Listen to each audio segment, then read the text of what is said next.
तो हे दोस्तों, चलिए शुरू करते हैं आज का अनुपमा का एपिसोड, जिसमें अनुपमा के साथ हुए बुरे बर्ताव के लिए किंजल और काव्या ने दोनों ही उसके लिए स्टैंड लिया। जिसमें किंजल कहती है कि मैं मम्मी की सगी औलाद नहीं हूँ, पर फिर भी मुझे मम्मी की फीलिंग्स पता चल गई। और ये काव्या, उसकी तो ये सौतन है, पर फिर भी काव्या को उसका दर्द नजर आ गया। पर तुम दोनों तो उसके असली और सगे औलाद हो, तुम दोनों ने कैसे उन्हें नज़रअंदाज कर दिया। तो फिर काव्या कहती है कैसे समझेंगे ये लोग, क्योंकि ये लोग बहुत ही ज़्यादा पॉइंटलेस और यूजलेस पर्सन है। जिसमें वो पाकी को कहती है, पाकी तुम्हारे जैसे आज तक मैंने सेल्फिश, पॉइंटलेस और पैथेटिक औलाद को नहीं देखा। लानत है तुम पर।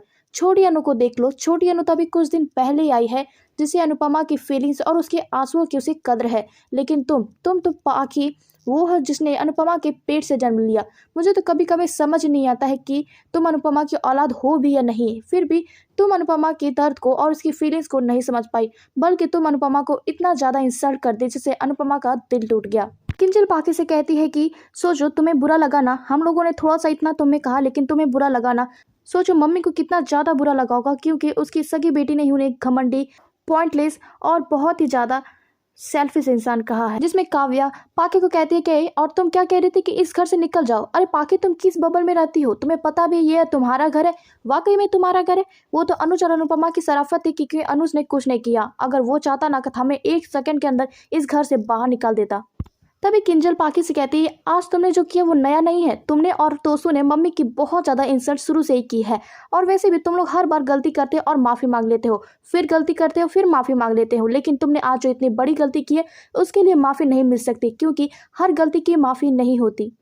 काव्या कहती है कि अगर फिर भी मैं भी तुम्हें कहूँ कि जाके अनुपमा से माफ़ी मांग लो, तो तुम्हें माफ़ी मांग लेनी चाहिए, क्योंकि उससे अनुपमा का टूटा हुआ दिल तो नहीं छूटेगा, पर फिर भी उसका दर्द थोड़ा कम हो जाएगा। जिसमें किंजल कहती है कि वो तुम्हारी माँ है, अगर तुम उससे माफ़ी नहीं भी मांगोगी ना, फिर भी वो माफ़ कर देगी। लेकिन फिर भी तुम्हें माफ़ी मांग लेनी चाहिए, क्योंकि तुमने मम्मी के साथ आज बहुत ज़्यादा बुरा किया। पाकी ये सब देखकर गुस्से में जाने लगती है, जिसमें काव्या को गुस्सा आ जाता है और वो कहती है, परफेक्ट पाकी परफेक्ट, ऐसी एटीट्यूड रखो लाइफ में, बहुत काम आएगा। अरे चीखो चिल्ला और बदतमीजी करो, फिर कुछ बड़े सलाह देते हैं तो वो मुंह घुमा के निकल जाओ। किंजल पाकी से कहती है, पाकी तुम चाहे जितना भी मुंह फेर लो, फिर भी अगर कुछ भी तुम्हें दुख हुआ ना, तो तुम सबसे पहले मम्मी को याद करोगी। अगर मैं तुम्हें आज एक थप्पड़ लगाऊं ना, तो तुम सबसे पहले हाय अधिक हाय बरखांटी नहीं करोगी तुम मम्मी। तुम्हें हर वक्त मम्मी की याद आएगी, दुख में सुख में हर वक्त माँ की कमी खलेगी। अनफॉर्चुनेट होते वो बच्चे जिसके पास माँ नहीं होते, लेकिन तुम लोग तो उससे भी ज़्यादा अनफॉर्चुनेट हो, क्योंकि तुम्हारे पास माँ है फिर भी तुम लोग उसकी कदर नहीं करते, उसकी वैल्यू नहीं करते, उसके प्यार से वंचित रह जाओगे, क्योंकि ये सब तुम्हारी वजह से हुआ और तुम्हारी गलती और स्टुपिडिटी ने मम्मी को तुम लोगों से दूर कर दिया। सभी फैमिली मेंबर्स देख रहे होते हैं, पर फिर भी कोई कुछ नहीं कहता, क्योंकि सभी को पता था कि इन दोनों ने जो भी किया आज वो गलत किया।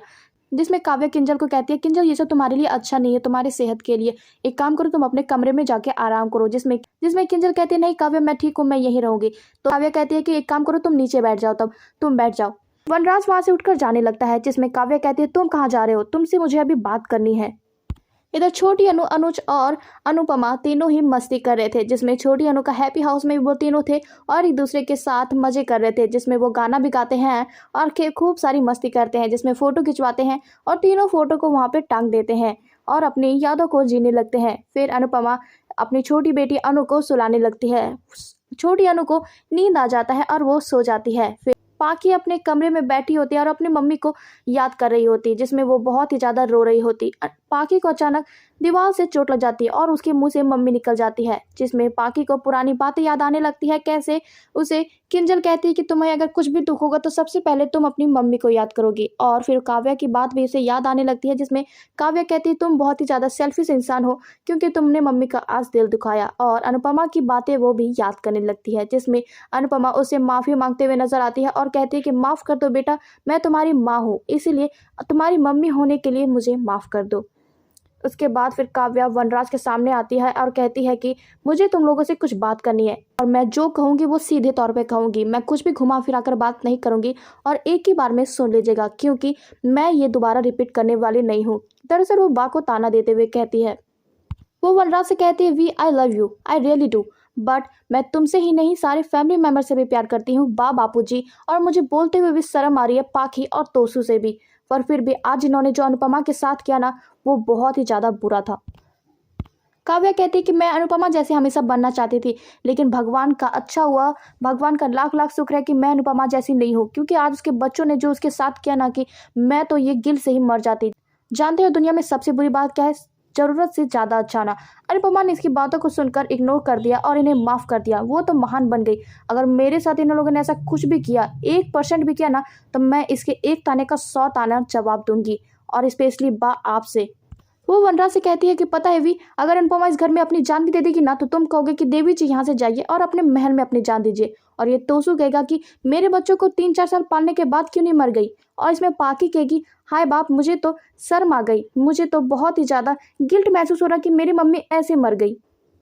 वो चाहे कुछ भी कर ले, फिर भी तुम लोगों के लिए कभी भी अच्छा नहीं कर पाएगी, क्योंकि तुम लोग ऐसे ही हो, क्योंकि उसे अच्छा समझ ही नहीं सकते। अगर लोग प्यार में बिक जाते हैं और बिछ जाते हैं, तो लोग उसे उसके ऊपर चढ़ कर निकल जाते हैं, तो उसे घर का डोरमेट समझ लेते हैं, उसे जैसे मन तैसे चाहे यूज कर लेते हैं, और फिर जरूरत ना होने पर उसे बाहर फेंक देते हैं। वैसे ही तुम लोगों ने अनुपमा के साथ आज किया। कहती है, अरे क्या नहीं किया है अनुपमा ने इस घर के लिए, पर फिर भी आज उसके बेटे और बेटी नहीं। छी।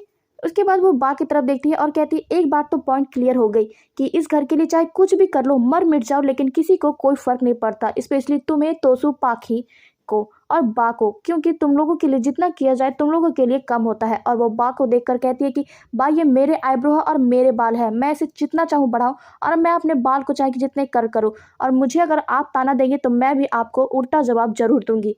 एक बात सुन लीजिए, मैं अनुपमा नहीं हूँ कि हर बात मैं सुनकर सहन कर लूँ।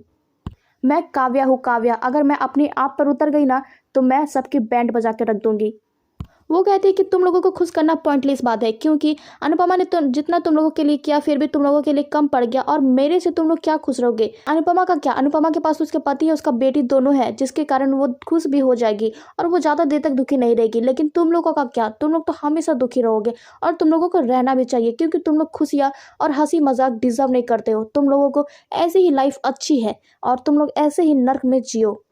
लेकिन अनुपमा खुशी, सुख, चैन सब कुछ डिजर्व करती है, और कान्हा जी करे उसे सब कुछ मिले। पाखी अपने कमरे में रोई रही होती है कि उसे एक बात का भ्रम होता है, जिसमें अनुपमा उसके पास आती है और गले लगा लेती है और अपने सीने से लगा लेती है, जिसमें वो कहती है कि तुम चाहे जितना भी अपनी मम्मी को बोल लो, लेकिन मेरे दिल में हमेशा तुम्हारे लिए अच्छी फीलिंग्स और हमेशा प्यार ही रहा है। जिसमें वो पाखी से कहती है कि बच्चे जब तक माँ बाप नहीं बन जाते, तब तक वो माँ बाप का दर्द नहीं समझते, इसीलिए मैं तुमसे कुछ नहीं कहूँगी। और वैसे भी मेरे दिल में तुम्हारे लिए एक अच्छी जगह है, और वो है स्वीटी की, ना कि पाखी की। मैं हमेशा तुम्हें प्यार करूंगी। और जिसमें वो कहती है कि बच्चों की एक छोटी से छोटी बात मम्मी के दिल में बहुत ज़्यादा चोट दे देती है, बच्चों की एक बात से मम्मी बहुत ज़्यादा हर्ट हो जाती है, इसीलिए तुम्हें ऐसी बातें नहीं करनी चाहिए थी। मैं तुमसे बहुत प्यार करती हूँ, लेकिन तुम चाहे जितना भी मुझसे गुस्सा हो जाए, जितना भी नफरत कर लो, फिर भी मेरे दिल में तुम्हारे लिए हमेशा प्यार ही रहेगा। ये सब देखकर पाखी उसे गले लगाना चाह रही थी, तब तक वो नीचे गिर जाती है, क्योंकि वहां से अनुपमा जा चुकी थी। तो पाखी को समझ में आ जाता है कि उसे भ्रम हुआ था। यहाँ अनुपमा अनुज के साथ बैठी होती है और राखी देख रही होती है, जिसमें उसकी पुरानी बातें उसे याद आती है, कैसे वो अपने भाई भावेश को राखी बांधा करती थी, वो भी साफ फैमिली में। तो फिर उसे ये बातें भी याद आती है, जिसमें तो उसे कहता है कि हम बुरे हैं, आप अच्छे हैं, तो आप अपनी बेटी को लेकर यहाँ से निकल जाइए। और पाकी की बातें भी उसे याद आती है, जिसमें पाकी कह रहे होते हैं कि आप इस दुनिया की सबसे घमंडी और सेल्फिश औरत है। मेरे लिए दुख की सबसे बड़ी बात यही है कि मैं आपकी बेटी हूँ। इधर अनुज अनुपमा से कह रहा होता है कि तुम उस घर में अब नहीं जाओगी। आई एम सॉरी, वैसे मुझे सॉरी नहीं कहना चाहिए, अच्छे के लिए बोल रहा हूँ। वो कहता है कि तुम्हारा मान अपमान सब मेरी जिम्मेदारी है अनु, मैं तुम्हें इस घर में नहीं जाने दूंगा। ये मत समझना कि मैं मर्द हूँ या फिर तुम्हारा पति हूँ इसलिए ये बातें कह रहा हूँ। मैं इसलिए कह रहा हूँ ताकि तुम्हारे लिए ये फैसला लेना बहुत ही ज़्यादा मुश्किल होगा। और ये दुनिया अगर कहेगी भी कि अनुपमा अपने घर नहीं जाती, तो यही कहेगा कि अनुज को उसे जाने नहीं देता, क्योंकि उसका पति उसके ऑर्डर चलाता है। फिर वो हंसी मजाक से कहता है कि तुम ये माँ इतनी बड़ी बातें सह कैसे लेती हो। सीरियसली, अगर मेरी बेटी अनु मुझे कह दे आई हेट यू पापा, तो मैं तो जीते जीत मर जाऊंगा। अनुपमा अनुज को देखकर कहती है कि जिस घर में जाने से आपको दुख हो और मेरी छोटी बेटी की आंखों में आंसू आए, मैं उस घर में कभी नहीं जाऊंगी और नहीं जाना चाहूंगी। तो फिर अनुज कहता है कि अगर कुछ इमरजेंसी हो तो चले जाना। जिसमें अनुपमा कहती है कि हाँ, अगर वो लोग बुलाएंगे तो मैं चली जाऊंगी, लेकिन मैं खुद से नहीं जाऊंगी। फिर वो कहती है कि इतने बड़े बड़े बर्फी आप किसके लिए काट रहे हैं, कौन खाएगा, थोड़ा छोटा छोटा काटिए। इधर सारा और छोटी अनु बातें कर रही थी, जिसमें छोटी अनु को कहती है सारा कि मेरी आइडल अनु चाची है, जिसमें छोटी अनु कहती है कि मेरी मम्मी आपकी आइडल कैसे हो सकती है। आइडल तो वही होते हैं ना जिसके न्यूज़पेपर में फ़ोटो छपे होते हैं और जो बड़े बड़े काम करते हैं। जिसमें सारा कहती है कि आइडल वो होते हैं जिसकी तरह हम बनना चाहते हैं, जिसे हम फॉलो करते हैं। और सारा कहती है कि मेरे लिए आइडल मेरी चाची है और मैं बहुत खुशकिस्मत हूँ कि अनु चाची मेरी अपनी चाची है। मैं सिर्फ चाची की बातें मानती हूँ।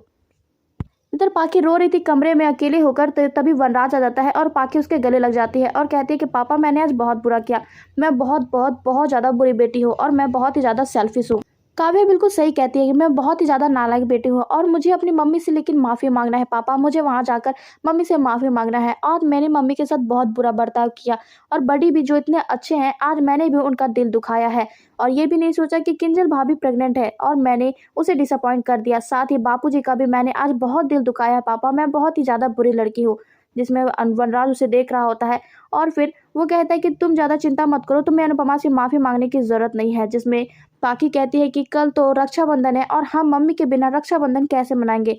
तभी वनराज कहता है कि आदत डालो सभी खुशियाँ और तीज त्योहार के लिए आदत डालो, क्योंकि अब तुम्हारी मम्मी इस घर में नहीं आने वाली है। वनराज सोचता है कि तुम्हारे और तुम्हारी मम्मी के बीच के इशू के लिए मुझे कोई प्रॉब्लम नहीं है, तुम उसे सॉरी भी कह सकती हो, लेकिन अगर तुमने सॉरी उनसे कह दिया तो उन लोगों का इस घर में आना फिर से दोबारा शुरू हो जाएगा और मैं नहीं चाहता कि हमारा रिश्ता किसी प्रकार से कपाड़िया से जुड़ा रहे। इसीलिए वो वनराज कहता है कि पाखी से तुम्हें माफ़ी मांगने की ज़रूरत नहीं है, अब तुम सो जाओ, रात काफ़ी ज़्यादा हो चुकी है। तो ही दोस्तों लास्ट एपिसोड में दिखा जाता है कि एक नया मोड़ और टर्निंग पॉइंट लेने वाला है अनुपमा सीरियल में, जिसमें अनुज कोमा में जा चुका होता है और अनुपमा सारे घर के काम कर रही होती है, जिसमें अनुपमा को घर की नौकरानी बना दिया जाता है। वही अनुपमा जो कपाड़िया हाउस की मालकिन हुआ करती थी। अनुज उसका जो हमेशा साथ देता था वो कोमा में जा चुका है और उसे बरखा कहती है जैसे तुमने अनुज को फंसाया वैसे तुम्हारी बेटी अब मेरे अधिक को फंसा रही है और ये सब तुम्हारी ही करतूत है, तुमने ही उसे सिखाया होगा। जिसमें फिर वनराज कहता हुआ नजर आता है कि तुम अपने अनु से शादी करके 7वें आसमान पे थी ना, हो गई, दिखा दी उन लोगों ने तुम्हारी असली जगह। माँ अनु से कह रही होती है कि जब अपनी चोट देते हैं तो बहुत ज़्यादा दुख होता है और वो अनुज को कहती है कि आप अनुज जल्दी ठीक हो जाइए क्योंकि आपको हमारे साथ अब जीना होगा। इधर छोटी अनु आती है और कहती है कि मम्मी क्या पापा कभी ठीक नहीं हो पाएंगे। तो फिर अनु अनुज को देखती है और कहती है कि अब आपका एक अनु नहीं दो अनु इंतज़ार कर रही है, अब आपको ठीक होना ही होगा। अनुज को वो कुर्सी में बैठा रही होती है और वो कहती है कि मैं आपसे वादा करती हूँ कि मैं आपको अपने पैरों पर खड़ा करके रहूँगी, दुनिया चाहे कुछ भी कह ले, मैं आपका साथ कभी भी नहीं छोड़ूंगी।